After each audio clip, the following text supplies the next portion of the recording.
Hi friends, स्वागत है आपका मेरे चैनल पर। आज हम सुनेंगे अनिल मोहन द्वारा लिखा गया देवराज चौहान सीरीज का मज़ेदार उपन्यास जांबाज। तो शुरू करते हैं जांबाज का पार्ट 6। मुझे पुजारी के ठिकाने के बारे में बताओ। पुजारी हिंदुस्तान में नहीं है तो कहाँ है? सिंगापुर में, जहाँ उसके आदमी खतरनाक परीक्षण लेते हैं। कब गया? कल सुबह। लौटेगा कब? जब तुम्हारा किस्सा खत्म हो जाएगा। तुम उस पर हावी होते जा रही थी। उसने बेवजह खतरा अपने सिर मोल लेना ठीक नहीं समझा, क्योंकि परसों रात के तुम्हारे हमले के बाद उसे खतरा सा महसूस होने लगा था। जब तुमने कमलेश मेहता के बंगले पर गन का इस्तेमाल किया था, तुम्हें यह कैसे पता चला कि वह सिंगापुर गया है? और मेरे अपने सोर्स हैं, पुजारी से संबंधित हर खबर मुझे मिल जाती है। पुजारी के साथ निरंजन दास भी गया है। उनका अभी कई दिनों तक वापस लौटने का कोई इरादा नहीं है। ऐसा करके क्या पुजारी मुझसे बच जाएगा? देवराज चौहान गुर्राया। मैं सिंगापुर जाऊंगा। देवराज भोपाली ने आंखें सिकोड़कर उसे देखा। सिंगापुर में तो तुम उसका बाल भी बांका नहीं कर सकते। वहाँ वह कभी भी खुले में नहीं आता। वह खुले में नहीं आता तो मैं बंद में जा सकता हूँ। देवराज चौहान के स्वर में खूंखारता सिमट आई। यह तो जान देने वाली बात हो गई, देवराज भोपाली ने गंभीर स्वर में कहा। मेरी मानो तो पुजारी का बंबई लौटने का इंतजार करो। सबसे अच्छा रास्ता यही है। मैं इतना इंतजार नहीं कर सकता। मैं पुजारी के पीछे सिंगापुर जाऊंगा देवराज। देवराज भोपाली ने होठ बीच लिए। सिंगापुर में पुजारी भटनागर कहाँ मिलेगा? देवराज चौहान की आंखों में आग बरस रही थी। देवराज भोपाली ने कालिया को देखा। देवराज चौहान को लंच पर मेरे पास ले आना। कालिया ने सहमति में सिर हिलाया। मुझे अभी बताओ देवराज की। जल्दी मत करो, मुझे भी सोचने का मौका दो, देवराज भोपाली ने गंभीर स्वर में कहा और उठ खड़ा हुआ। मेरी निगाहों में तुम ऐसा मोहरा हो जो पुजारी भटनागर से टकरा सकता है, और मैं नहीं चाहता कि तुम्हें कुछ हो जाए। लंच तक मैं कोई फैसला कर लूँगा। फिर देवराज ने कालिया को देखा। देवराज चौहान को राणा वाली बात बता देना। जानता हूँ, राणा वाली बात, देवराज चौहान बोला। जुम्मन भाई ने बानो की हत्या खुद की और राणा को मेरे पीछे डाल दिया। यही कहना चाहते हो ना तुम? हाँ, यही कहना चाहता था। सावधान रहना, राणा बहुत खतरनाक है। कहने के साथ ही देवराज भोपाली के होठों पर विदाई भरी मुस्कान उभरी और वह बाहर निकल गया। कालिया ने घड़ी देखी, फिर देवराज चौहान से कह उठा, 2.5 घंटे बाद हम दोनों देवराज के पास चलेंगे। लंच के दौरान देवराज चौहान ने देवराज भोपाली को कुछ सोच में डूबे पाया। न तो देवराज चौहान ने कोई बात की और न ही देवराज भोपाली ने। कालिया भी लंच में शामिल था। यह जगह देवराज भोपाली का गुप्त ठिकाना थी, जिसके बारे में कालिया के अलावा किसी को भी नहीं मालूम था। परंतु देवराज चौहान को वहां खुली आंखों से लाया गया। पहली बार देवराज भोपाली ने अपनी इस गुप्त जगह पर किसी बाहरी व्यक्ति को आने दिया था। लंच के पश्चात वह छोटे से खूबसूरत ड्राइंग रूम में जा बैठे। कालिया ने खुद कॉफ़ी बनाकर दोनों के सामने पेश की। देवराज भोपाली ने कॉफ़ी का घूंट भरा। देवराज चौहान ने सिगरेट सुलगा ली थी। तो तुम्हारा सिंगापुर जाने का इरादा पक्का है? भोपाली ने गंभीर स्वर में पूछा। हाँ, मेरे इरादे बदला नहीं करते देवराज, देवराज चौहान ने दृढ़ स्वर में कहा। वहाँ पर तुम्हारे लिए बहुत बड़े बड़े खतरे हैं। सिंगापुर में पुजारी को निपटाना मामूली न समझो। बार बार तुम्हें यह बात कह रहा हूँ, तो जाहिर है कुछ तो वहाँ खतरनाक होगा ही। मैं तुम्हारी बात हवा में नहीं उड़ा रहा देवराज। जो तुम कहना चाहते हो सब समझ रहा हूँ। वहाँ पैदा होने वाले खतरों का थोड़ा बहुत अंदाजा है मुझे। सोच सकता हूँ मैं, लेकिन इस बात से मेरा इरादा नहीं टूटने वाला। देवराज चौहान तमाम उम्र खतरों से ही खेलता आया है। उन खतरों से जो मौत की नदी में जाकर ही समाप्त होते हैं। इसलिए मुझे ऐसी बातें मत समझाओ। बस मुझे इतना बता दो कि सिंगापुर में पुजारी भटनागर मुझे कहाँ मिलेगा। देवराज चौहान के स्वर में आग थी। सुलग रहा था उसका चेहरा। देवराज भोपाली के चेहरे पर अजीब सी मुस्कुराहट उभरी। कॉफ़ी का प्याला रखकर वह उठ खड़ा हुआ। मैं अभी आया, कहने के साथ ही वह कमरे से बाहर निकल गया। देवराज चौहान ने कालिया को देखा। देवरस अचानक ही उठकर क्यों चला गया है? देवराज चौहान ने पूछा। जब आई तो पूछ लेना, तुम दोनों की बातें हैं, मुझे बीच में मत डालो, कालिया ने स्पष्ट कहा। देवराज चौहान के होठों पर हल्की सी मुस्कुराहट उभरी। फिर उसने कुछ नहीं पूछा। कालिया बहुत ही समझदार था। उसे मालूम था देवरस भोपाली कहाँ गया है। सब कुछ जानता था वह, परंतु देवरस के बीच में आ जाने के कारण उसने अपना मुंह इस तरह बंद कर लिया था जैसे वह कुछ जानता ही न हो। करीब आधे घंटे के बाद देवरस भोपाली ने वापस कमरे में कदम रखा। अब उसका चेहरा तनाव रहित, सोचों से परे, शांत और स्थिर था। वापस अपनी जगह पर आकर बैठ गया वह। कब जाना चाहते हो तुम सिंगापुर? बहुत जल्द, आज रात या कल सुबह। देवराज भोपाली ने सिर हिलाया। फिर कालिया को देखा। देवराज चौहान का सिंगापुर जाने का इंतजाम कर दो, रात में ही रवाना कर दो इसे। कालिया ने देवराज चौहान को देखा। पासपोर्ट है, कई नामों से कई पासपोर्ट है मेरे पास, देवराज चौहान ने कहा। मतलब कि सब नकली? जाहिर है। कालिया ने देवराज भोपाली को देखा। प्लेन की उपेक्षा, पानी के रास्ते से ही क्यों न इसे सिंगापुर पहुंचाया जाए। देवराज चौहान से बात करो, इन बातों से मेरा कोई वास्ता नहीं, भोपाली ने कहा। कालिया ने देवराज चौहान की ओर देखा। मैं प्लेन से ही सफ़र करूंगा, देवराज चौहान ने कहा। किस नाम से? जीवन राम के नाम से। कालिया पलटा और फोन की तरफ बढ़ गया। देवराज चौहान ने सिगरेट सुलगाकर भोपाली को देखा। पुजारी भटनागर के बारे में तुमने नहीं बताया देवराज।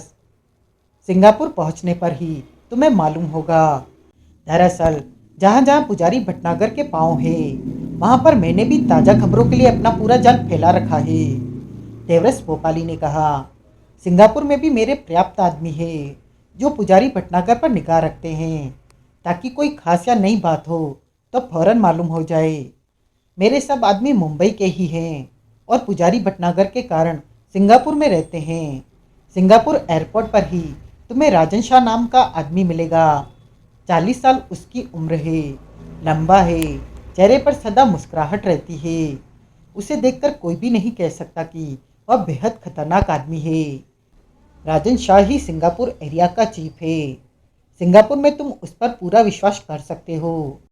पुजारी भटनागर के बारे में सिंगापुर से ताल्लुक़ रखने वाली हर बात का जवाब वह तुम्हें दे देगा। मुझसे पूछने पर कोई फ़ायदा नहीं होगा, क्योंकि सिंगापुर जाकर राजन शाह से तुम्हें फिर सब कुछ नए सिरे से पूछना पड़ेगा। देवराज चौहान सिर हिलाकर रह गया। तभी कालिया रिसीवर रखकर पलटा। रात 12:30 बजे वाली फ्लाइट से सिंगापुर जाने के लिए तुम्हारी सीट बुक हो गई है, जीवन राम के नाम से। रात को ठीक 11 बजे टिकट सहित मैं एयरपोर्ट पर पहुंच जाऊंगा। तुम इंक्वायरी ऑफिस के पास मुझे मिल सकते हो, टिकट ले सकते हो। देवराज चौहान के सिंगापुर जाने का इंतजाम हो गया था। वह उठ खड़ा हुआ। राजन शाह सिंगापुर एयरपोर्ट पर तुम्हें काला कोट पहने मिलेगा। उसके कोट पर लाल गुलाब लगा होगा। इस निशानी से तुम उसे बड़ी आसानी से पहचान सकते हो। हाँ, पहचान लूँगा, देवराज चौहान ने सर्द लहजे में कहा। देवराज चौहान के चले जाने के बाद भोपाली ने रिसीवर उठाया, नंबर डायल किए। कुछ ही देर बाद लाइन मिल गई। उसके कानों में हलो का स्वर सुनाई पड़ा। भुसावर साहब से बात करनी है। तुम कौन हो? तुम्हारा बाप, देवरस कुर्राया। गोसावर को लाइन दो।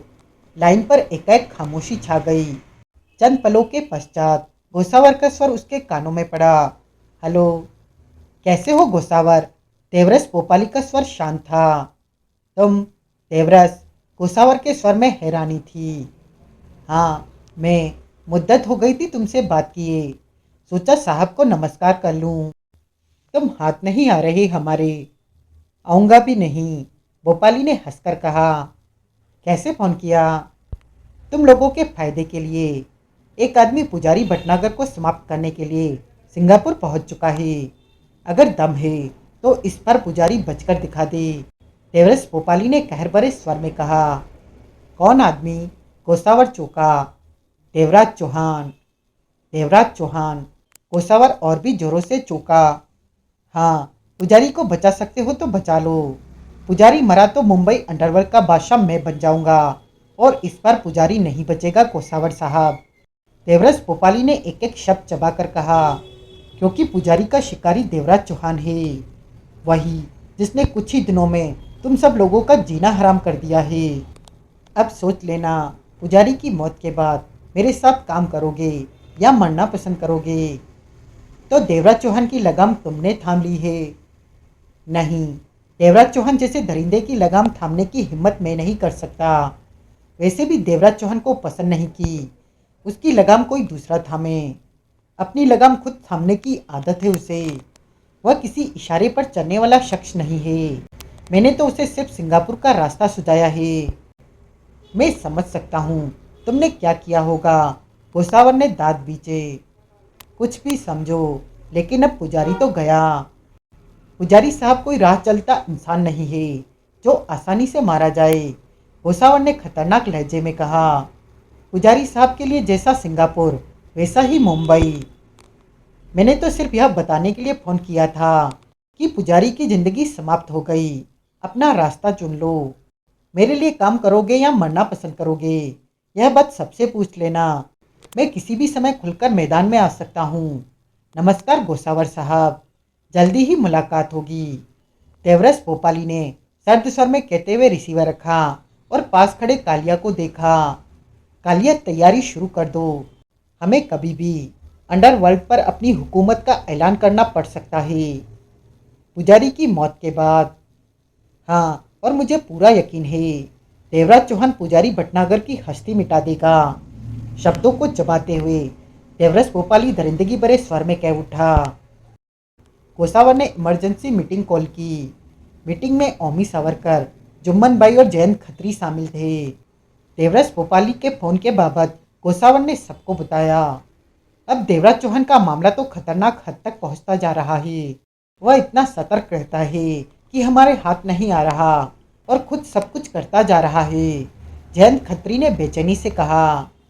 अब सवाल यह पैदा होता है कि देवराज चौहान सिंगापुर जा पहुंचा है। वहाँ पुजारी साहब भी हैं।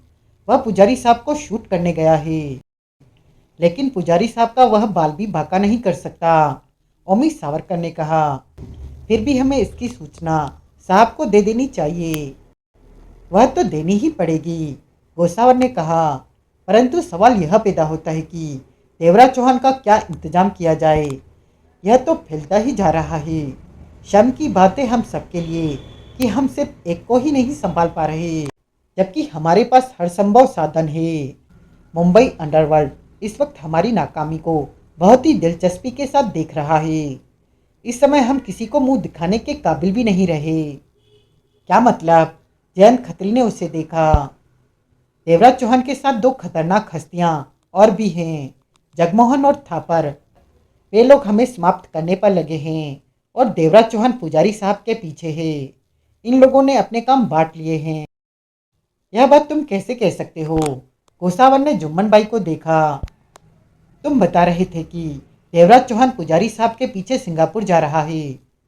हाँ, और 2 घंटे पहले जब मैं खार जा रहा था तो रास्ते में जगमोहन और थापर ने मुझ पर जानलेवा हमला किया।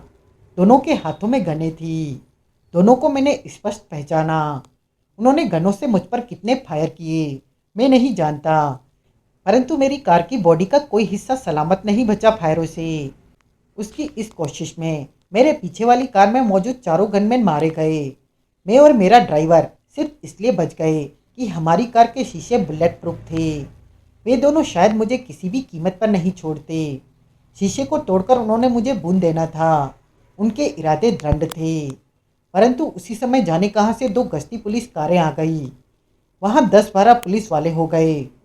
उन्होंने दोनों को हथियार फेंककर सरेंडर करने को कहा तो थापर और जगमोहन पुलिस वालों पर गोलियां बरसाते निकल भागे। एक पुलिस वाला मारा गया। जुम्मन भाई की बात सुनकर वहाँ गहरी खामोशी छा गई। इससे यह बात तो स्पष्ट है कि मैं ही नहीं, हम में से कोई भी सुरक्षित नहीं है। थापर और जगमोहन हम लोगों को खत्म करने पर तुले हैं। उनका आज का खूंखार अंदाज देखकर कह सकता हूँ कि अगर उनके यही इरादे रहे तो हम लोग जल्दी ही मरेंगे, क्योंकि वह जाने कहाँ से निकलते हैं और कहाँ छिप जाते हैं। जब तक हमें उनके ठिकाने के बारे में पता नहीं चलेगा हम कुछ नहीं कर सकते। आज मेरे साथ यह खूनी हादसा हुआ है, कल किसी और के साथ भी हो सकता है। तुम कहना क्या चाहते हो? जयंत खत्री ने चिंतित लहजे में पूछा। सिर्फ इतना कि देवराज चौहान सिंगापुर चला गया है। पुजारी साहब के पीछे तो अब यह सिंगापुर वालों का मामला बन गया है, हमारा नहीं रहा। ज़्यादा से ज़्यादा हमारी हद हिंदुस्तान के किसी भी बॉर्डर तक नापी जा सकती है। अपना फर्ज निभाते हुए हमें पुजारी साहब को इत्तला कर देनी चाहिए कि देवराज चौहान उनके पीछे सिंगापुर जा पहुंचा है। उसे वह खुद ही संभाल लेंगे। फिर जुम्मन भाई ने गंभीर अंदाज में डिबिया खोलकर उसमें से पान निकालकर मुंह में डाला और चंद बार उसे चबाकर सबको देखा। हमें मुंबई वाला मामला संभालना है, जगमोहन और थापर का, जो हमारी जान के दुश्मन बने बैठे हैं। हाँ, गोसावर ने सिर हिलाया। जुम्मन भाई ठीक कहता है, हमें ऐसा ही करना चाहिए। सिंगापुर का मामला हमारी हद में नहीं आता, इसलिए उस बारे में सिर खपाने का कोई फायदा नहीं।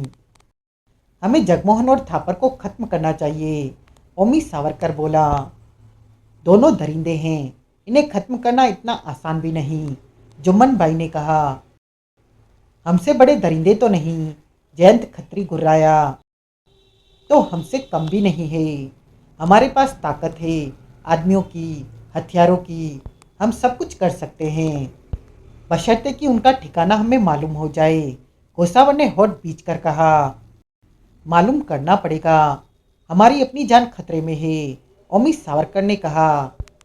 ठीक है, गोसावर ने गंभीरता से सिर हिलाया। आज रात को ठीक 9 बजे हम जगमोहन और थापर के मुद्दे पर मीटिंग करेंगे। इनसे कैसे निपटना है, रात 9 बजे हम यहीं इकट्ठे होंगे।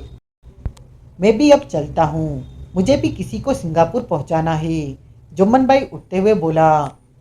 किसे? राणा को, जुम्मन भाई ने जहरीले स्वर में कहा। वह देवराज चौहान का शिकार करने के लिए पागलों की तरह मुंबई को रोंदता फिर रहा है। उसे बताना जरूरी है कि देवराज चौहान सिंगापुर पहुंच गया है। हम रात के 9 बजे यहाँ इकट्ठे होंगे, जयंत खत्री ने याद दिलाने वाले लहजे में कहा। राणा का चेहरा सुलगकर अंगारों की तरह हो रहा था, होठ बिचे हुए थे, वैसी सा नजर आ रहा था वह। आंखें सुर्ख थी। मुठ्ठियां बीचकर उसने सामने बैठे जुम्मन भाई को देखा। क्या बात है? राणा के होठों से गुर्राहट निकली। तुम्हारे 4 आदमियों ने लगभग गिरने के अंदाज में मुझे रोका और बोले, जुम्मन भाई बुला रहे हैं। ऐसा क्या काम पड़ गया तुम्हें कि मुझे इस अंदाज में बुलाना पड़ा? तुम्हें पता नहीं कि मैं देवराज चौहान को तलाश कर रहा हूँ? मालूम है। फिर तुमने मेरे काम में रुकावट क्यों डाली? राणा दांत पीसकर कह उठा। मैंने रुकावट नहीं डाली, बल्कि तुम्हारा काम आसान करना चाहता हूँ। क्या करना चाहते हो? बैठ जाओ, बात आराम से हो तो ज़्यादा अच्छा है। राणा ने कुर्सी खींची और बैठ गया। बोलो, तुम देवराज चौहान को तलाश कर रहे हो ना? हाँ, इसलिए कि उसने बानो की हत्या की है। काम की बात करो। राणा के होठों से गुर्राहट निकली। मैं तुम्हें देवराज चौहान तक पहुंचा सकता हूँ। क्या मतलब? तुम देवराज चौहान को तलाश करते फिर रहे हो, जबकि वह मुंबई में नहीं है। नहीं है तो कहाँ है? सिंगापुर। सिंगापुर? राणा ने कहर भरी निगाहों से उसे देखा। हाँ, पुजारी साहब किसी काम के लिए सिंगापुर गए हैं और देवराज चौहान पुजारी साहब के पीछे सिंगापुर पहुंच चुका है और तुम उसकी तलाश में यहाँ भटकते फिर रहे हो। राणा दांत पीसकर रह गया।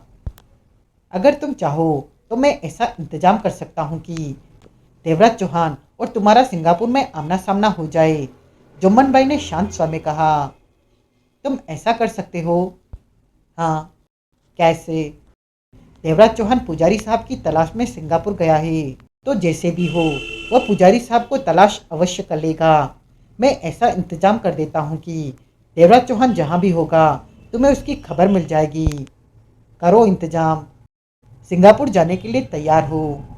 हाँ, आज रात की फ्लाइट से ही मैं तुम्हारे सिंगापुर जाने का इंतजाम कर देता हूँ, जुम्मन भाई शांत स्वर में कह रहा था। सिंगापुर पहुंचकर तुम लोलो होटल में ठहरोगे। तुम्हारे नाम का कमरा वहाँ बुक हो चुका होगा। लोलो होटल से तुम बाहर नहीं निकलोगे। कभी भी तुम्हें फ़ोन आएगा और बता दिया जाएगा कि देवराज चौहान कहाँ है। फिर उससे निपटना तुम्हारा काम है। फ़ोन कौन करेगा मुझे? मेरा आदमी होगा। जुम्मन भाई ने उसकी आंखों में झांका। ज़्यादा सवाल मत पूछो, सिर्फ अपने काम से मतलब रखो। तुम्हें देवराज चौहान चाहिए, वह मिल जाएगा। राणा के होठों से गुर्राहट निकली। लेकिन एक बात का ध्यान रखना, देवराज चौहान बहुत खतरनाक आदमी है। उसे किसी तरह का मौका मत देना, वरना बाद में पछताओगे। देखते ही गोली मार देना। तुम मेरा काम मुझे मत समझाओ। लोहा बहुत गर्म था। जुम्मन भाई यह बात समझ चुका था।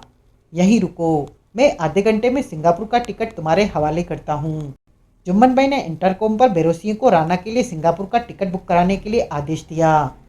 राणा बिछे हुए होठों से बैठा रहा।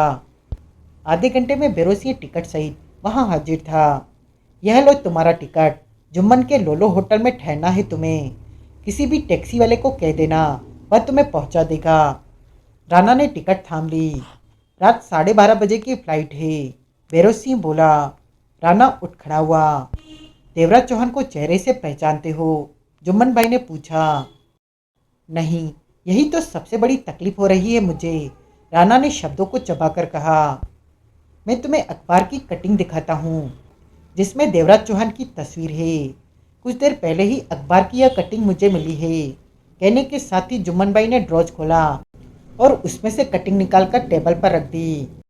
राणा ने अखबार की कटिंग पर चीते के भांति झपटा मारा और उसे उठाकर देखा। अखबार की उस कटिंग में देवराज चौहान का चेहरा स्पष्ट नजर आ रहा था। राणा खूंखार निगाहों से कई पलों तक देवराज चौहान के चेहरे को देखता रहा। अब देवराज चौहान का चेहरा राणा के दिलो दिमाग में बस चुका था। उसने अखबार की कटिंग को वापस टेबल पर रख दिया। अब उसकी आंखें खतरनाक शिकारी की तरह चमक रही थी। मेरे ख्याल में अब तो तुम पहचान लोगे देवराज चौहान को, जुम्मन भाई मुस्कुराया। जुम्मन, राणा गुर्राया। यह बचेगा नहीं मेरे हाथों, मरेगा, बहुत जल्द मरेगा, राणा ने वैशी स्वर में कहा और टिकट थामे पलटकर बाहर निकलता चला गया। बैरो, जुम्मन भाई ने बेरोसी को देखा। जी, रात एयरपोर्ट पर तुम खुद मौजूद रहोगे, यह जानने के लिए कि राणा गया है या नहीं। जी, बेरोसी बाहर निकल गया। जुम्मन भाई ने फ़ोन का रिसीवर उठाया और सिंगापुर में लोलो होटल से संबंध बनाने की चेष्टा करने लगा। लोलो होटल पुजारी भटनागर की ही मिल्कियत थी। वह राणा के वहां ठहरने का इंतजाम और पुजारी भटनागर तक सूचना पहुंचाने का इंतजाम करने लगा कि देवराज चौहान के बारे में मालूम होते ही उसकी सूचना लोलो होटल में ठहरे राणा तक पहुंचाई जाए। देवराज चौहान के गिद्ध बुने जाल का इंतजाम वह मुकम्मल तौर पर कर देना चाहता था। रात 10 बजे देवराज चौहान बांद्रा वाले बंगले में पहुंचा तो उसकी मुलाकात जगमोहन और थापड़ से हुई। जगमोहन और थापड़ ने देवराज चौहान को बताया कि किस प्रकार जुम्मन भाई बच निकला। साथ ही यह भी कहा कि वे कल फिर उसका निशाना लेने की पूरी कोशिश करेंगे। सुनकर देवराज चौहान ने गंभीरता से सिर हिलाया। गुड, इन लोगों में इतना आतंक फैला दो कि ये सिर्फ अपने बारे में सोचने लगे कि हमें जान कैसे बचानी है। हमारे पीछे पड़ने का ही ख्याल छोड़ दें और जो सामने आए उसे उड़ा दो। आज के हादसे से जुम्मन भाई के होश उड़े होंगे, थापड़ ने कहर भरे स्वर में कहा। कब तक बचेगा? जरूरी नहीं एक के पीछे ही पड़ना है, जो सामने आए उसे उड़ाते रहो, रुको मत। कहने के पश्चात देवराज चौहान ने अपनी और देवराज भोपाली की सारी बातचीत बता दी। सुनकर दोनों चौंके। तुम आज रात सिंगापुर जा रहे हो? जगमोहन के होठों से निकला। हाँ, पुजारी भटनागर मेरा शिकार तो है ही, साथ में वह देश का गद्दार है। देश भर में वह खून खराबा फैला रहा है, चीन के इशारे पर। एक तरह से पुजारी घर में बैठा विदेशी एजेंट ही हुआ। वह जिंदा रहा तो भारत माँ का सीना फाड़कर रख देगा। देवराज चौहान, बुरे काम तो हम भी करते हैं, थापड़ ने कहा। हाँ करते हैं, देवराज चौहान ने होठ बींचकर कहा। लेकिन हम देश को टुकड़ों में बांटने का काम नहीं करते, मासूमों की जान नहीं लेते, बेगुनाहों का खून नहीं बहाते। कहीं डकैती मार लेते हैं, लूट कर लेते हैं, किसी का अपहरण कर लेते हैं, यही सब करते हैं। देश को बर्बादी की कंगार की तरफ नहीं बढ़ाते, विदेशों से अपनी धरती माँ का सौदा नहीं करते। ठीक कहते हो, थापड़ ने धीमे से सिर हिलाया। दौलत कमाने के लिए कम से कम हम अपने देश को नहीं बेचते। तुम अकेले सिंगापुर नहीं जाओगे, वहाँ खतरा है। मैं भी साथ चलूँगा, जगमोहन बोला। मेरी फिक्र मत करो, मैं हर तरह के खतरों से निपट लूँगा। वैसे भी देवराज भोपाली के सिंगापुर स्थित आदमी मेरे साथ होंगे। पुजारी के खिलाफ वह मुझे हर तरह की सहायता देंगे, लेकिन किसी को भी साथ चलने की जरूरत नहीं। देवराज चौहान ने सख्त स्वर में कहा, तुम दोनों को यहाँ का मामला निपटाना है। यहाँ बहुत काम है तुम दोनों के लिए। जगमोहन समझ गया कि देवराज चौहान अकेला ही जाएगा। उसने घड़ी देखी, रात के 10:30 बज रही थी। देवराज चौहान के रवाना होने का समय होता जा रहा था। राणा ने देवराज चौहान को प्लेन में ही पहचान लिया था। देवराज चौहान उसके आगे वाली सीट की लाइन में बैठा था। यह इत्तेफाक था कि दोनों ने एक ही प्लेन में सफ़र किया था। देवराज चौहान को पहचानते ही राणा का खून खौल उठा था, परंतु उसने अपने पर काबू रखा। यह प्लेन के भीतर का मामला था। कुछ करने के बाद वह भी बच नहीं सकता था। राह चलती सड़क नहीं थी कि कुछ भी करके खिसक जाता। अपने दिल पर पत्थर रखे वह बैठा रहा। सिंगापुर एयरपोर्ट पर प्लेन से उतरा। रनवे से बसों से भरकर सब यात्री एयरपोर्ट की इमारत में पहुंचे तो राणा देवराज चौहान के सामने जा खड़ा हुआ। देवराज चौहान, राणा ने शब्दों को चबाकर कहा। देवराज चौहान अजनबी के मुंह से अपना नाम सुनकर चौंका। मेरा नाम जीवन राम है। बकवास मत करो, तुम देवराज चौहान हो, हिंदुस्तान की पुलिस को जिसकी तलाश है। मेरा पासपोर्ट देख सकते हो, मेरा नाम जीवन राम। तुमने जिस पासपोर्ट के दम पर हिंदुस्तान से सिंगापुर का सफ़र किया है वह नकली है। दुनिया को तुम धोखा दे सकते हो, लेकिन मुझे नहीं मिस्टर देवराज चौहान। इस समय तुम जीवन राम दुनिया के लिए हो, हिंदुस्तान और सिंगापुर वालों के लिए हो, मेरे लिए नहीं। देवराज चौहान की आंखें सिकुड़ गई, होठ बिछ गए। मैं तुम्हारे लिए ही हिंदुस्तान मुंबई से सिंगापुर आया हूँ। राणा के लहजे में गुर्राहट आ गई। मेरे लिए? हाँ, तुम्हारे लिए, देवराज चौहान के लिए, जीवन राम के लिए नहीं। राणा ने पूर्वता लहजे में कहा। कौन हो तुम? देवराज चौहान के स्वर में खतरनाक भाव चमक उठे। राणा, राणा, देवराज चौहान जोरों से चौंका। तुम राणा हो? हाँ, तुम्हारी मौत राणा। एकाएक राणा दरिंदा सा लगने लगा। देवराज चौहान के चेहरे पर मौत से भरी मुस्कान उभरी। तुम मेरे लिए मुंबई से सिंगापुर आए हो? हाँ, और तुम्हें मेरे लिए सिंगापुर जाने की बात जुम्मन बाई ने बताई होगी। तुम्हें कैसे मालूम? राणा चौंका। अंदाजा था मेरा। जो भी हो, तुमने मेरी बानों की जान ली है, राणा मौत के से स्वर में कह उठा। एयरपोर्ट पर तो मैं कुछ भी नहीं कर सकता। कोई और जगह होती तो अब तक तुम्हारी लाश पड़ी होती। लेकिन कोई बात नहीं, अगली मुलाकात हमारी आखिरी मुलाकात होगी। बानों के हत्यारों को मैं किसी भी कीमत पर जिंदा नहीं छोड़ सकता। तुम मेरे हाथों से मरोगे, देवराज चौहान। सिंगापुर की धरती तुम्हारे लिए अब मौत की धरती बन जाएगी। देवराज चौहान का चेहरा ददक उठा। बहुत ऊंचे बोल बोल रहे हो। यह तो अब अगली मुलाकात में बताऊंगा। कहाँ ठहरोगे? देवराज चौहान के दांत बिछ गए। लोलो होटल। जाओ राणा, अब हम में इससे ज़्यादा बात नहीं हो सकती। जिस ढंग से हम बात करना चाहते हैं वैसा माहौल इस समय नहीं है। कहने के साथ ही देवराज चौहान आगे बढ़ गया। राणा होठ बीचे वहीं खड़ा देवराज चौहान की पीठ को घूरता रहा। देवराज चौहान कस्टम से फारिग होकर स्वागत हॉल में पहुंचा। अपनों को रिसीव करने आए लोगों की काफ़ी भीड़ थी। देवराज चौहान ने उस काले कोट वाले को एक ही निगाह में पहचान लिया था जिसके कोट पर गुलाब का फूल लगा था।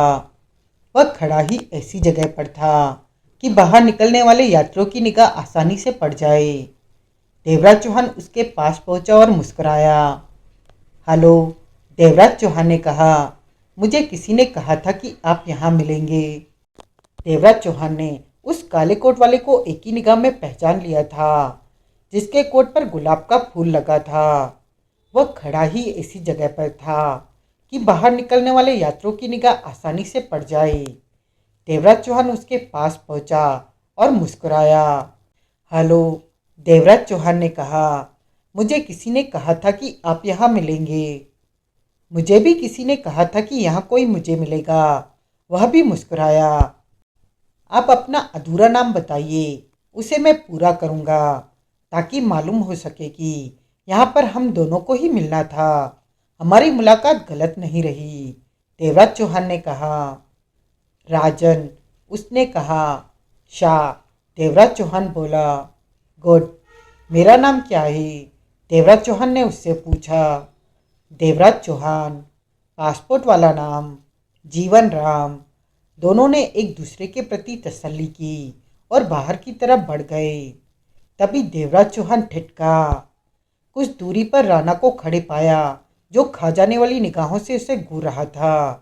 कई पलों तक देवराज चौहान उसे देखता रहा, फिर एकाएक मुस्कुराया और हाथ हिलाकर आगे बढ़ गया।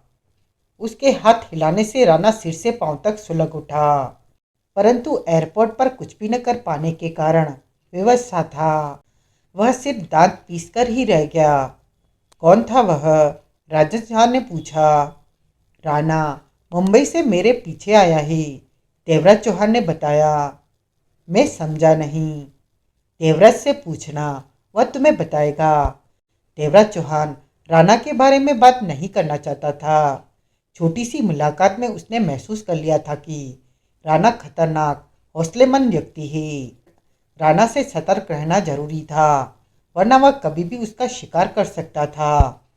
देवराज चौहान ने 5 घंटे की नींद ली, फिर नहा धोकर तैयार हो गया। दिन निकल चुका था। नौकर ने नाश्ता लगाया तो नाश्ता समाप्त करके वह उठ खड़ा हुआ। राजन शाह को बुलाओ, देवराज चौहान बोला। वह यही है या कहीं और है? पास ही में है। शाह साहब, नौकर हिंदुस्तानी ही था। अभी बुलाता हूँ, कहने के साथ ही वह बाहर निकल गया। देवराज चौहान ने सिगरेट सुलगाई और कश लेने लगा। जेहन में राणा का चेहरा घूमने लगा। उसकी आंखों में बसे प्रतिशोध का एहसास हुआ उसे। राणा गलतफहमी का शिकार था। जुम्मन भाई ने उसे झूठ के चक्रव्यूह में फंसा दिया था और वह उसका दुश्मन बन बैठा था। ऐसा दुश्मन कि उससे बदला लेने के लिए मुंबई से सिंगापुर आ पहुंचा था।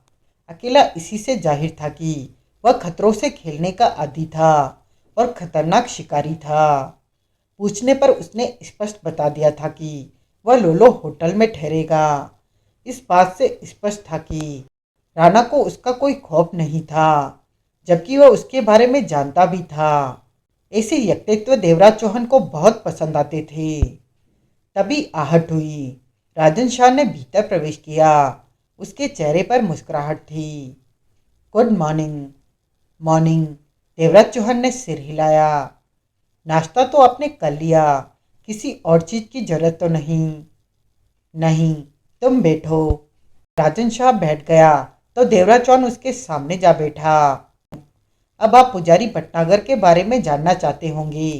राजन शाह मुस्कुराया। हाँ, देवराज चौहान ने सिर हिलाया। राजन शाह चंद पल खामोश रहने के पश्चात बोला। पुजारी भटनागर यहाँ से 20 मील दूर ग्रीन बेल्ट में मौजूद है। यह ग्रीन बेल्ट क्या है? जंगल है। जंगल का सिर्फ 15% भाग पुजारी भटनागर और चियांग नाम के चीनी के अधीन है। बाकी का 85% सिंगापुर सरकार के पास है। राजन शाह ने कहा। उस जगह को ग्रीन बेल्ट कहा जाता है। जानते हो वहाँ पर क्या क्या होता है? क्या होता है? देवराज चौहान के होठ भींच गए। राजन शाह कई पलों तक देवराज चौहान को देखता रहा। पुजारी भटनागर और उसका खास आदमी निरंजन दास उसी ग्रीन बेल्ट में है और चियांग वहाँ का सर्वे सर्वा है। दरअसल चियांग चीनी एजेंट है और उस ग्रीन बेल्ट में चीन की तरफ से हिंदुस्तानी नौजवानों को परीक्षण दिया जाता है। उन्हें गन चलाना सिखाया जाता है। आर्म्स को किस प्रकार सही ढंग से इस्तेमाल करना है यह बताया जाता है। किसी जगह को बम लगाकर उड़ाना हो तो काम कैसे करना चाहिए यह सिखाया जाता है। मतलब कि सीधा साधा इंसान उस ग्रीन बेल्ट में जाता है और जब बाहर निकलता है तो खतरनाक जंगजू हथियारों का एक्सपर्ट बना होता है। दांत पीछे देवराज चौहान राजन शाह को देखे जा रहा था। दरअसल पुजारी भटनागर ने हिंदुस्तान में आतंकवाद फैलाने का ठेका लिया है चीन से। इसके लिए चीन पुजारी को मुंह मांगी दौलत देता है। चीन की निगाहें एक बार फिर हिंदुस्तान पर टिक चुकी हैं। उधर वह पाकिस्तान से दोस्ती बनाता जा रहा है। चीन और पाकिस्तान मिलकर हिंदुस्तान का नामो निशान मिटा देना चाहते हैं। हमें अपने सोर्स से खबर मिली है कि चीन और पाकिस्तान के आकाओं ने मिलकर यह भी तय कर लिया है कि जीत के पश्चात कौन सा हिस्सा चीन लेगा और कौन सा पाकिस्तान। इतनी खतरनाक साजिश बन चुकी है और हिंदुस्तान सरकार को इसकी हवा तक नहीं। हर सप्ताह सिंगापुर से जंगजू तैयार होकर हिंदुस्तान पहुंच रहे हैं। वह सब इसी ग्रीन बेल्ट में तैयार किए जाते हैं। यहाँ तो बहुत ही भयंकर काम हो रहा है। देवराज चौहान के होठों से गुर्राहट निकली। हाँ, पुजारी भटनागर चीन की भरपूर सहायता कर रहा है। हिंदुस्तान के कई सीक्रेट पुजारी ने चीन को सौंपे हैं। अगर पुजारी चीन के साथ न होता तो चीन सरकार के लिए यह सब करना इतना आसान नहीं होता। देवराज चौहान की आंखों में खूनी ज्वाला ददक उठी। और अगर अब पुजारी भटनागर मर जाए तो चीन पाकिस्तान की यह योजना अधर में लटक जाएगी। हिंदुस्तान तबाह होने से बच जाएगा। जो जंगजू हिंदुस्तान पहुंच चुके हैं उन्हें पुजारी भटनागर ही कंट्रोल करता है। पुजारी के मर जाने से उन्हें कंट्रोल करने वाला कोई नहीं होगा। वह बिखर कर रह जाएंगे। ऐसा होने पर बहुत ही बचाव हो जाएगा। ज़्यादातर जंगजू शराफत की ज़िंदगी बसर करने लग जाएंगे। कुछ अवश्य चोर डाकू बन जाएंगे। परंतु यह हिंदुस्तान का भीतरी मामला होगा। देर सवेर पुलिस कानून उनसे निपट लेगा। कम से कम चीन और पाकिस्तान अपने मंसूबों में कामयाब नहीं हो सकेंगे। यही हमारी जीत होगी। देवराज चौहान की आंखें सिकुड़ चुकी थी। तुम लोग तो इस मामले में बहुत कुछ जानते हो। हाँ, बहुत कुछ नहीं, सब कुछ जानते हैं। तुम्हें तो अभी कुछ भी नहीं बताया। तो फिर हिंदुस्तान सरकार को खतरे से आगाह क्यों नहीं किया? देवराज चौहान ने उसे देखा। राजन शाह के होठों पर अजीब सी मुस्कान बिखर गई। कौन विश्वास करेगा हमारी बात पर? हिंदुस्तान सरकार सबूत मांगेगी। उल्टे हमारे ही गले पड़ जाएगी कि हमें यह सब कैसे मालूम हुआ, वगैरह वगैरह। इस मुद्दे को लेकर देवराज साहब से कई मीटिंग हो चुकी है, परंतु हिंदुस्तान सरकार तक ये सारा मामला पहुंचाने का फैसला नहीं हो सका, क्योंकि इसमें हमारे भी फंस जाने का खतरा है। फिर भी देवराज साहब इस बारे में कुछ तो करेंगे ही। वह खामोश बैठने वालों में से नहीं है। हिंदुस्तान सरकार तक वह बात कैसे पहुंचाते हैं, यह उनकी सिरदर्दी है। देवराज चौहान का चेहरा ददक रहा था। राजन शाह, हिंदुस्तान कभी भी तबाह नहीं होगा। देवराज चौहान वैशी स्वर में कह उठा। खासतौर से जब तक मैं जिंदा हूँ, इन हरामजादों के इरादे कभी भी कामयाब नहीं हो सकेंगे। जब मेरी पुजारी भटनागर से ठनी तो मुझे लगा यह खामखा का लफड़ा मैंने पा लिया है, परंतु अब अच्छा ही हुआ महसूस हो रहा है। आज तक मैंने दौलत पाने के लिए बुरे काम ही किए हैं। अब इत्तेफाक से देश के लिए अच्छा काम करने का मौका मिल रहा है तो किसी भी कीमत पर पीछे नहीं हटूंगा। जान पर खेलकर भी ग्रीन बेल्ट में फैले चक्रुओं को तोड़ूंगा। जहां जंगजू तैयार होते हैं मैं वह जगह को तबाह कर दूंगा। ऐसी तबाही फैलाऊंगा कि दोबारा इनका रुख हिंदुस्तान की तरफ हो ही नहीं सकेगा। देवराज चौहान मौत बनकर इन पर छा जाएगा। पाकिस्तान और चीन वाले देवराज चौहान का नाम सुनकर भी कापा करेंगे। देवराज चौहान का रौद्र रूप देखकर राजन शाह मन ही मन सिहर उठा। उनके बीच कई पलों तक खामोशी छाई थी।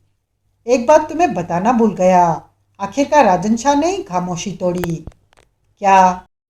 रूस की केजीबी को इस बात की भनक मिल गई है। केजीबी को मतलब कि रूस की गुप्तचर संस्था को। हाँ, केबीजी बहुत खतरनाक संस्था है, अमेरिका की सीआई से भी ज़्यादा खतरनाक। कल ही मेरे आदमी ने केबीजी गुप्तचर संस्था के सबसे खतरनाक एजेंट मलिक को उसी ग्रीन बेल्ट के आसपास देखा है और मलिक सिर्फ उसी काम में दखल देता है जो खतरनाक होता है। ओह, रूस वाले भारत सरकार को इस बारे में खबर अवश्य करेंगे, राजन शाह ने कहा। देवराज चौहान ने गंभीरता से सिर हिलाया। दोनों के बीच पुनः चुप्पी छा गई। ग्रीन बेल्ट में चीन ने जो खतरनाक कैंप चालू कर रखा है, उसकी खबर सिंगापुर सरकार को तो होगी या फिर नहीं? देवराज चौहान ने प्रश्न भरी निगाहों से देखा। राजन शाह के चेहरे पर कड़वी मुस्कान फैल गई। सब खबर है, ऐसी बातें बिना खबर के थोड़े ना चालू होती है। इसका मतलब सिंगापुर सरकार की सहमति है इस सारे मामले में। कुछ भी कह लो, जहाँ तक मेरा ख्याल है सिंगापुर सरकार मजबूरी में ही चुप्पी ओढ़े हुए है। चीन का कुछ जायज कुछ नाजायज दबाव है सिंगापुर सरकार पर। अगर यह दबाव ना होता तो सिंगापुर सरकार कभी चुप न बैठती, राजन शाह ने गंभीर स्वर में कहा। और यह केबीजी का एजेंट मलिक वहाँ क्या करता फिर रहा है? यहाँ जो कुछ भी हो रहा है उसकी डिटेल मालूम करने में लगा होगा, राजन शाह ने कहा। जो भी हो, रूस का खामोशी से इस मामले में दखल देना स्पष्ट है कि यह बात भारत सरकार के कानों तक पहुंच गई होगी या फिर पहुंचने ही वाली होगी। देवराज चौहान ने सिर हिलाया। अब तुम्हारा क्या प्रोग्राम है? मैं ग्रीन बेल्ट की तरफ जाना चाहता हूँ, देवराज चौहान ने कहा। वहाँ जाना खतरे से खाली नहीं, बहुत सख्त पहरा है वहाँ। अगर उन लोगों को किसी पर शक हो जाए तो वह उसे सेकंडों में गायब कर देते हैं, राजन शाह ने जल्दी से कहा। टो लेने के लिए मलिक वहाँ जा सकता है तो मैं क्यों नहीं जा सकता? मलिक वहाँ से सलामत आ सकता है तो मैं क्यों नहीं आ सकता? देवराज चौहान ने मुस्कुराकर कहा। और यह मत भूलो कि हो सकता है मुझे ग्रीन बेल्ट के उसी हिस्से में प्रवेश करना पड़े जहाँ जंगजू तैयार किए जाते हैं। मेरा निशाना पुजारी भटनागर है। पहला काम उसे शूट करना है। वहाँ तक तो तुम पहुँच ही नहीं सकते, उससे पहले ही शूट किए जा सकते हो। जब वक्त आएगा देखेंगे। तुम्हारे पास उसकी भीतर की कार्रवाई का रास्तों का नक्शा है। वैसे तो यह बात हम किसी को नहीं बताते, परंतु हमारे पास नक्शा है तो सिर्फ तुम्हें दिखाया जा सकता है, दिया नहीं जा सकता। ना ही उसकी कॉपी करने दी जा सकती है। मैं समझ रहा हूँ, तुम मुझे सिर्फ दिखा देना, रास्ते को मैं अपने दिमाग में बिठा लूँगा। ठीक है, शाम तक वह नक्शा तुम्हें दिखा दिया जाएगा। और बाकी की 85% ग्रीन बेल्ट में क्या सिर्फ जंगल ही जंगल है? हाँ, परंतु उस जगह को सैलानियों का आकर्षण केंद्र बनाया जा रहा है। काफ़ी हद तक बनाया भी जा चुका है। वहाँ 4 रेस्टोरेंट बनाए जा चुके हैं, 2 गेस्ट हाउस हैं जहाँ रात भर रह सकते हैं, ज़्यादा भी रह सकते हैं। वैसे बाकी के जंगल में हिरण, मयूर, सारस, शत्रुमुख, रंग बिरंगी चिड़िया और भी जाने ऐसा क्या क्या छोड़ा गया है जो सैलानियों की दिलचस्पी का केंद्र बने। परंतु वहाँ पर शिकार करना मना है। वह जीव जंतु आकर्षण के लिए हैं। फिर तो वहाँ लोग जाते होंगे, देवराज चौहान ने पूछा। हाँ जाते हैं, परंतु उनकी संख्या कम है। लेकिन अब वह ग्रीन बेल्ट धीरे धीरे फेमस होती जा रही है। टूरिस्ट ही क्या, सिंगापुर वाले भी वहाँ मनोरंजन के लिए, पिकनिक के लिए आते हैं। इस पर रेस्ट हाउस में कमरे खाली मिल ही जाते हैं। तो ग्रीन बेल्ट के उस हिस्से में जहाँ पुजारी भटनागर, चियांग वगैरह जंगजू तैयार करते हैं, उनके फायरों की आवाज़, शोर शराबा तो दूसरी तरफ के लोगों को सुनाई देता होगा। नहीं, वह लोग साइलेंसर का इस्तेमाल करते हैं। कभी भी वहाँ से फायरों की आवाज़ नहीं सुनी गई। तभी तो आज तक यह मामला दबा हुआ है, राजन शाह विशेले स्वर में बोला। कब से यह सिलसिला चालू है? 3 सालों से। लेकिन अब यह सिलसिला 1 सप्ताह के भीतर ही समाप्त हो जाएगा, राजन शाह, देवराज चौहान ने मौत से भरे स्वर में कहा। पुजारी भटनागर अब जिंदा नहीं रहेगा। तुम बहुत आसान समझ रहे हो यह मामला, राजन शाह का स्वर गंभीर था। जो काम हर हाल में पूरा करना ही है वह आसान ही होता है मेरे लिए। मैं तुम्हें समझ नहीं सका। तुम सिर्फ काम को समझो, मुझे समझने की चेष्टा मत करो। अब जो मैंने कहा है वह तुमने समझ लिया है ना? मैं ग्रीन बेल्ट के हिस्से में जाना चाहता हूँ। साथ में कितने आदमी चाहिए? राजन शाह ने गंभीर स्वर में पूछा। एक भी नहीं, एक भी नहीं, राजन शाह चौंका। हाँ, मैं अकेला ही काफ़ी हूँ। सिर्फ एक आदमी मुझे वहाँ पर छोड़ आए और एक कार मुझे चाहिए। तुम जो कह रहे हो वह हो जाएगा, राजन शाह ने व्याकुलता से कहा। परंतु महज तुम अकेले ही क्या कर लोगे उनका? उनके सिर का एक बाल भी नहीं उखाड़ सकते। सिर का एक बाल तो क्या, मैं उनका पूरा सिर उखाड़ने की हिम्मत रखता हूँ। देवराज चौहान के लहजे में क्रूरता भर आई थी। जो भी होगा उसकी खबरें तुम्हें मिलती ही रहेंगी। मैं नहीं समझता कि तुम्हें फिर कभी देख सकूंगा, राजन शाह ने स्पष्ट कहा। जवाब में देवराज चौहान हंसकर रह गया। कब जाना चाहते हो? तुम कार और आदमी तैयार रखो, मैं कभी भी वहां रवाना हो सकता हूँ। देवराज चौहान ने गंभीर स्वर में कहा। एक छोटा सा काम है, पहले उसे निपटा लूँ। कहाँ जाना है? होटल लोलो। लोलो होटल? राजन शाह चौंका। जानते हो यह होटल पुजारी भटनागर का है। होगा, मुझे वहाँ किसी से मिलना है। देवराज चौहान खड़ा हो गया। वहां जाना तुम्हारी जान को भारी खतरे में डाल सकता है, राजन शाह ने अपने शब्दों पर जोर दिया। चिंता मत करो, मेरे लिए हर जगह ही खतरा है। हिंदुस्तान में देवराज चौहान के सिंगापुर रवाना होते ही देवरस भोपाली गहरी सोच में डूब गया। इतना तो उसे एहसास हो गया था कि देवराज चौहान पुजारी का कुछ न कुछ तो बिगाड़ेगा ही, परंतु फिर भी उसके मन को तसल्ली नहीं थी। वह उसकी ताकत छीन लेना चाहता था। उसने सोचा अगर पुजारी को चीन से मिलने वाली ताकत पर रोक लग जाए तो पुजारी की ताकत बहुत कम रह जाएगी। आखिरकार देवरस भोपाली ने पुजारी की पोल खोलने का फैसला किया कि हिंदुस्तान में आतंकवाद पैदा करने के लिए सिंगापुर में परीक्षण कैंप खोल रखा है। इससे और जो भी हो, कम से कम सिंगापुर स्थित वह कैंप तो हमेशा हमेशा के लिए समाप्त हो जाएगा। अगर पुजारी भटनागर के खिलाफ सबूत मिल गए तो फिर वह कहीं का भी नहीं रहेगा। देवरस भोपाली ने प्लेन पकड़ा और दिल्ली पहुंचा। गृह मंत्री से भोपाली की खासी पहचान थी। देवरस ने गृह मंत्री को सारी बात बताई। सुनकर गृह मंत्री चिंतित हो उठे। उन्होंने फौरन मीटिंग कॉल की और यह इत्तेफाक ही था कि रूसी एजेंट मलिक ने ठीक उसी समय अपने प्रभाव का इस्तेमाल करके प्रधानमंत्री से मुलाकात की। उन्हें सिंगापुर कैंप के बारे में सब कुछ विस्तार से बताया। ठीक उसी समय प्रधानमंत्री ने गृह मंत्री को फोन किया था। उस छोटी सी मीटिंग में सिर्फ एक ही ऐसा इंसान था जिसका वहां होना कतई जरूरी नहीं था, परंतु गृह मंत्री ने उसे विशेष तौर पर बुलावा भेजा था। वह था इंस्पेक्टर पवन कुमार वानखेड़े। उसके अलावा मीटिंग में प्रधानमंत्री, गृह मंत्री, विदेश मंत्री, देवरस भोपाली और रूसी एजेंट मलिक था। रूस ज्यादातर मलिक को विदेशी मामले ही सौंपता था। देवरस भोपाली ने गृह मंत्री से सारी बात स्पष्ट कह डाली थी। यहाँ तक कि देवराज चौहान वाली बातें सबके सामने खुली। देवराज चौहान के बारे में सुनते ही इंस्पेक्टर वानखेड़े चौंका। उसे तो कब से देवराज चौहान से मुलाकात करने की चाह थी। देवराज चौहान से उसे 15 करोड़ का हिस्सा लेना था जो कि मंगोलिया में तय हुआ था, परंतु उसके बाद देवराज चौहान से उसकी मुलाकात नहीं हो पाई थी।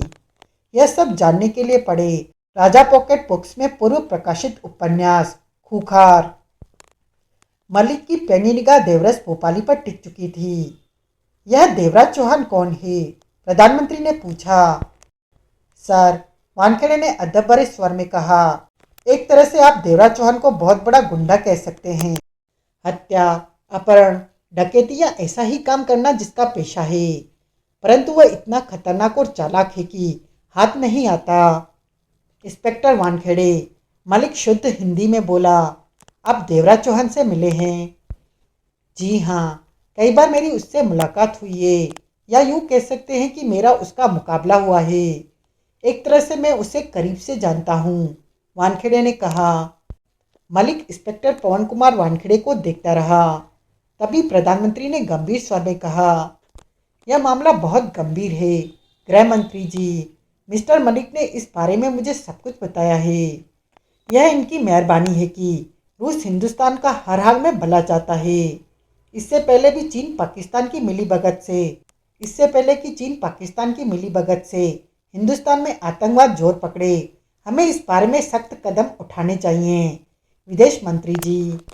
जी, विदेश मामले आपके हाथ में है। आप फौरन सिंगापुर रवाना हो जाइए और वहाँ की सरकार से बात कीजिए। यह मामला इतना सीरियस है कि यहाँ पर स्थित सिंगापुर दूतावास से बात करना भी वक्त जाया करना होगा। इस मुद्दे को इस तरह उठाइए कि अन्य देशों को भी मालूम हो जाए कि वहाँ क्या हो रहा है। तभी मलिक ने एक लिफाफा निकालकर विदेश मंत्री की तरफ बढ़ाया। अब जो बात करेंगे, सिंगापुर सरकार आपसे सबूत मांगेगी। यह उस कैंप की तस्वीर है। सबूत के तौर पर यह तस्वीरें काफ़ी है और उनका मुंह बंद कर सकती है। परंतु इस मामले में मेरा कहीं भी नाम नहीं आना चाहिए। हमारा देश जब ठीक समझेगा तभी इस मामले में दखल देगा। Thank you mister Malik. विदेश मंत्री जी ने तस्वीरों वाला लिफाफा उठा लिया। तभी इंस्पेक्टर पवन कुमार वानखेड़े बोला, अगर किसी को ऐतराज न हो तो मैं ऑफिशियली परंतु गुप्त तौर पर सिंगापुर जाना चाहूँगा। हमें कोई ऐतराज नहीं। ऐसी कई जरूरी बातें करने के पश्चात मीटिंग खत्म कर दी गई। सिंगापुर में देवराज चौहान होटल लोलो में पहुंचा तो दोपहर के 3 बज रहे थे। वह सीधा रिसेप्शन पर जाकर ठिठका और खूबसूरत रिसेप्शनिस्ट से बोला, आई वांट मिस्टर राणा। आज सुबह ही इस होटल में पहुंचे हैं हिंदुस्तान से। जस्ट ए मिनट, रिसेप्शनिस्ट ने मुस्कुराकर कहा और एक तरफ रखे रजिस्टर का पन्ना पलटा। फिर बोली, you go please, room number 12। Thank you, Devraj Chauhan ने कहा और आगे बढ़ गया। सीढ़ियों से ही देवराज चौहान पहली मंजिल पहुंचा। 12 नंबर कमरा ढूंढने में कोई दिक्कत पेश नहीं आई। डोर पर लगी बेल को दबाया। भीतर घंटी बजने लगी। चंद ही पलों उपरांत दरवाजा खुला। सामने राणा खड़ा था। देवराज चौहान को देखते ही वह चौंका। तुम? देवराज चौहान उसे कंधे से पकड़कर भीतर प्रवेश कर गया। राणा अभी तक हक्का बक्का सा खड़ा था। एकाएक उसने खुद को संभाला और दरवाजा बंद करके पलटा। अब उसके चेहरे पर कहर के भाव विद्यमान होते चले गए थे। चेहरा दहक उठा था। आंखें लाल हो उठी थी। देवराज चौहान सोफे की कुर्सी पर बैठा और सिगरेट सुलगाकर उसने राणा को देखा। मैं खुद ही आ गया, देवराज चौहान ने शांत स्वर में कहा। सोचा तुम मुझे तलाश करने के लिए कहाँ कहाँ भटकोगे। मैं खुद ही कातिल के द्वार पर आ गया। ठीक किया ना मैंने? बहुत ही ठीक किया। राणा के होठों से भेड़िए की सी गुर्राहट निकली। अब तुम किसी भी हालत में बच नहीं सकोगे। मैं तुम्हें वह मौत दूंगा कि तुम्हारे फरिश्ते भी कांप उठेंगे। मानता हूँ तुम्हारी बात, देवराज चौहान ने सिर हिलाया। और तुम मुझे इसलिए मार देना चाहते हो कि मैंने तुम्हारी चहेती बानो की हत्या की है। यही बात है ना? राणा दांत पीसकर उसे देखता रहा। और अगर मैंने तुम्हारी बानो को न मारा हो तो फिर तुम क्या करोगे राणा? जान बचाने के लिए झूठ भी बोलना जानते हो, राणा ने पुनः दांत पीसकर कहा। देवराज चौहान ऐसे घटिया झूठ का इस्तेमाल नहीं करता। स्वर स्थिर था देवराज चौहान का। तुमने जवाब नहीं दिया मेरी बात का। अगर बानो की हत्या मैंने ना की हो तो? बकवास मत करो, राणा गुर्राया। तुम मेरे हाथों से बच नहीं सकते। माँ, मैं तुम्हें। राणा, देवराज चौहान ने कश लिया। मैं साबित कर सकता हूँ कि मैंने बानो को नहीं मारा।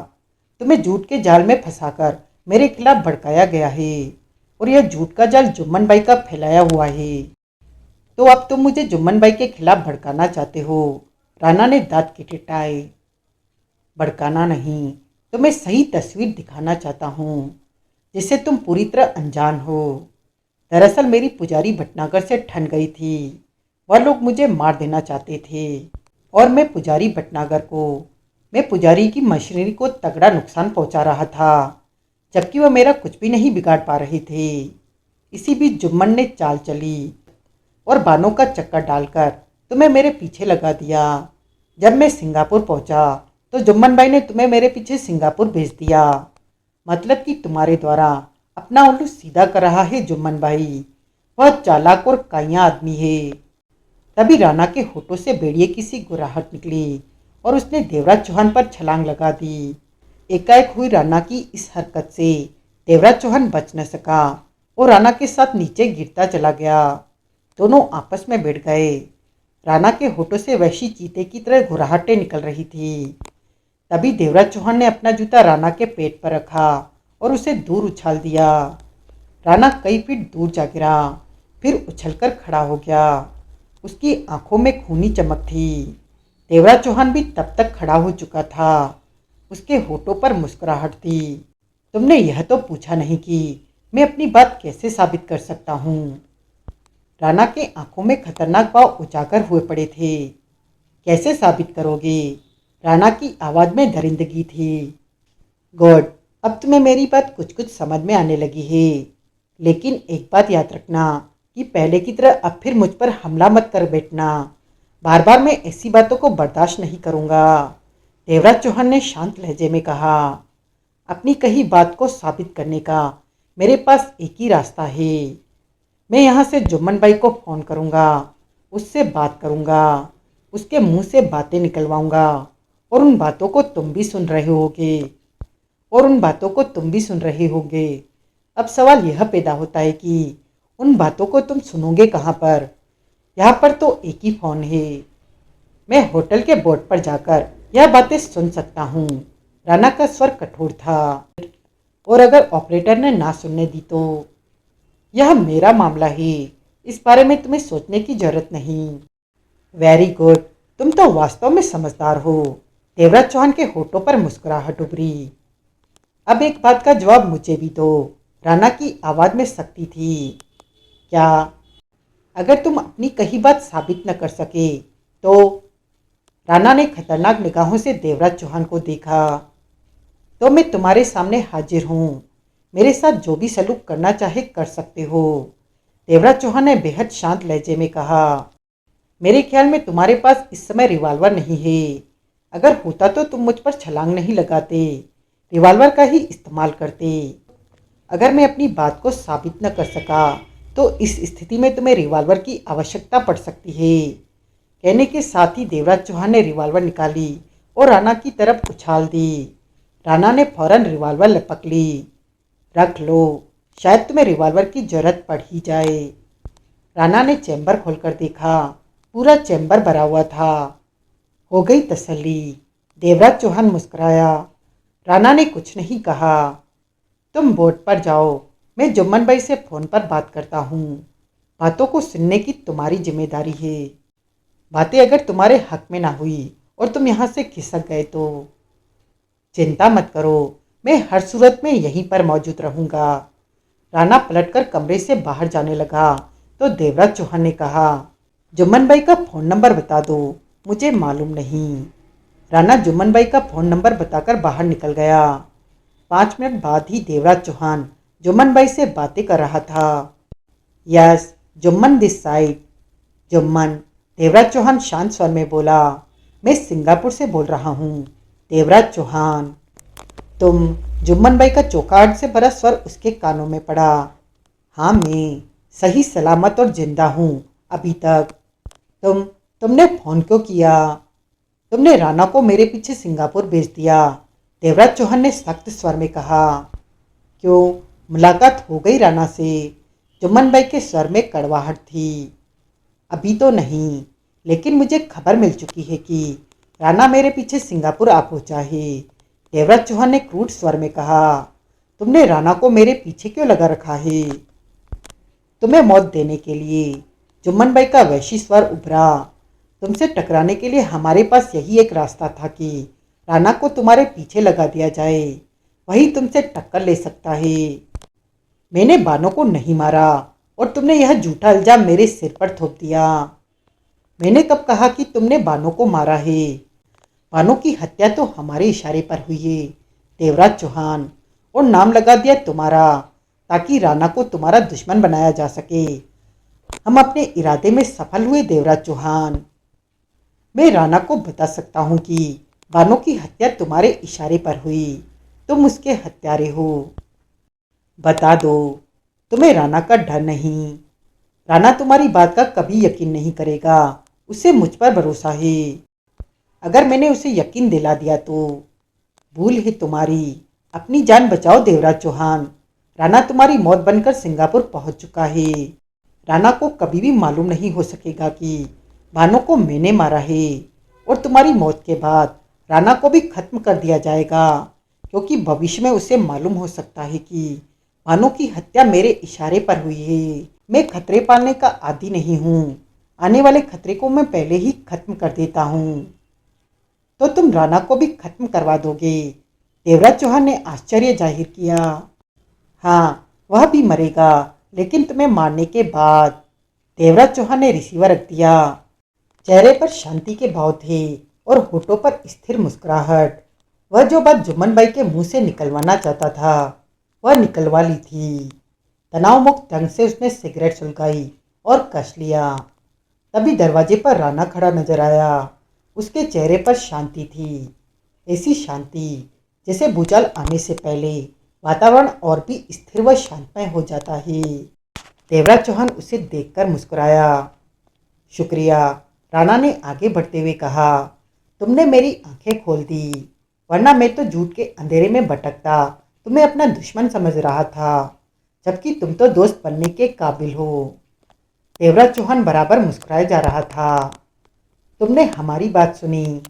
हाँ, जुम्मन भाई तुम्हें भी रास्ते से हटाने का प्रोग्राम बनाए बैठा है। प्रोग्राम बना लेने से कोई मैं रास्ते से हट तो जाने वाला नहीं, राणा ने सर्द स्वर में कहा और जेब से रिवॉल्वर निकालकर देवराज चौहान को थमा दी। रख लो, इसकी अब मुझे जरूरत नहीं। देवराज चौहान ने रिवॉल्वर लेकर जेब में डाल ली। अब क्या करोगे? अगली फ्लाइट से मुंबई जाऊंगा और जुम्मन भाई के टुकड़े टुकड़े कर दूंगा। बहुत जल्दबाज हो। तो तुम क्या चाहते हो कि मैं यहाँ पर हाथ पे हाथ धरे बैठा रहूं? मैंने ऐसा तो नहीं कहा राणा। देवराज चौहान का स्वर गंभीर हो गया। दरअसल जुम्मन भाई की सारी ताकत पुजारी भटनागर है और पुजारी भटनागर ने अपना सारा जाल सिंगापुर में फैला रखा है। अगर सिंगापुर में बने पुजारी भटनागर के जाल को तोड़ दिया जाए तो उसकी मुंबई की ताकत भी समाप्त हो जाएगी। हमें रीढ़ की हड्डी पर वार करना चाहिए, सिर्फ बाँह काट देने से कुछ भी नहीं होगा। क्या मतलब? राणा के स्वर में उलझन भर आई। जवाब में देवराज चौहान ने पुजारी भटनागर की असलियत बताई। हाय फ्रेंड्स, स्वागत है आपका मेरे चैनल पर। आज हम सुनेंगे अनिल मोहन द्वारा लिखा गया देवराज चौहान सीरीज का मज़ेदार उपन्यास जांबाज। तो शुरू करते हैं जांबाज का पार्ट 5।